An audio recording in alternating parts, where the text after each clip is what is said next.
For this segment of Weatherwise, I wanted to go over how tropical cyclones form. Now, tropical cyclones can form anywhere in the tropics across the globe, and ones that form in the Atlantic or Eastern Pacific are called hurricanes. So we start off with some unstable air that rises and cools. This means we begin to see some clouds, and rain may begin to fall as that warm air goes up.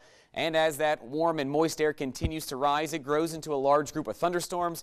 Now, there are a few things that specifically need to happen for these tropical cyclones. First, there needs to be abundant moisture above 15,000 feet.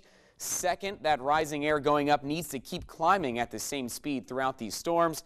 And third, the ocean temperature should be at or above 80 degrees to sustain these thunderstorms.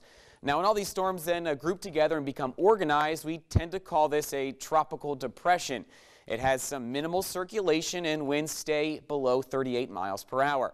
But as these storms increase and the central pressure begins to drop, we see better organization within the strong thunderstorms.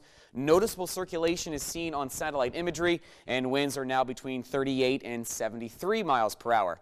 And as that storm intensifies even more, we're going to see some very strong thunderstorms with winds above 74 miles per hour, and those circulating clouds can stretch for hundreds of miles.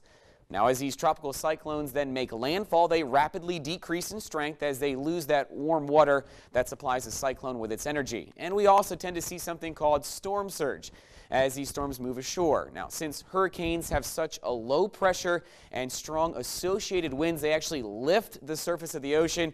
And as that elevated water moves on shore, it can be devastating to those who live along the coast, especially if it arrives during high tide.